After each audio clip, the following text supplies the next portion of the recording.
Hello and welcome to the GMS Magazine channel. I am Paco Garcia, your host, and this is the How to Publish Your RPG show, the show in which I give you my insights as a writer, a gamer, and a publisher, so you can hopefully feel inspired to get out there and publish your own RPG, which would be absolutely fantastic to see.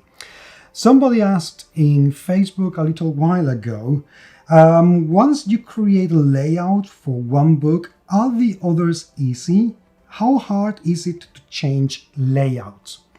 Those are very good questions that go linked, which is why I've left them in the same episode.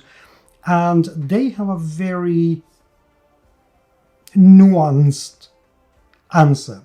And the answer is depends on how well you organize your layout files in the first place. What do I mean with this? Pretty much any layout software is going to allow you to create some master pages. The master pages are going to have some elements that then are repeated throughout the document, so you don't have to be laying out every single element every single time. For example, the page numbers, where are the columns, where are all the ornaments, the background, the image, so on and so forth. If you want to change those elements in one single page throughout the book for whatever reason, it's as simple as unlocking that page by whatever means your software uses from the master page, and then everything becomes editable and therefore changeable. If you set up those pages from the very beginning, that is, if you artdirect your book well enough and thoroughly enough that you know what you want to end up with, then changing the layout can be as simple in brackets as changing the master pages, and then everything should fall through. So that is the theory.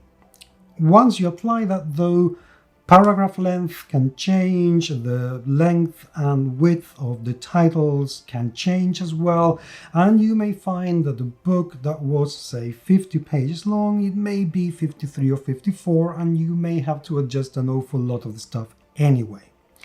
If you want to change from one book to the next, what I would suggest is check if you truly need to do that, because consistency is quite important in a line of work.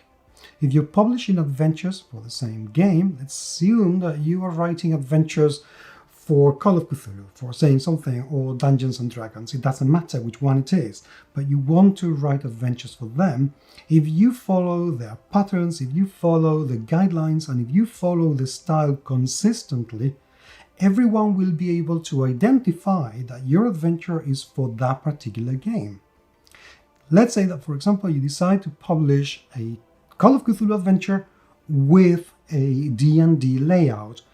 That will be confusing because they are very idiosyncratic. They are designed to actually be parts of the brand.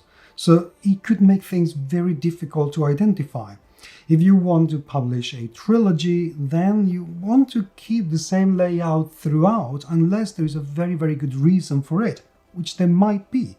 If, for example, the first book in the trilogy is based in one place, the second is based in another, and the third is based in another or at a different time, then you may want to adjust your layout to, reflect that change. But otherwise, consistency tends to be highly regarded. So how hard is it? It can be very if you don't prepare your files correctly, and it can be quite useless if there is no good reason for it. So whether you want to do it or not, that depends on you. I hope this has been useful. By all means, do leave me your comments in the comments description, because I would love to hear what you have to say. And if you have any questions, please do let me know, because I would be delighted to try and do my best to answer them. But until the next time, thank you so much for being there, and I will talk to you very soon. Take care.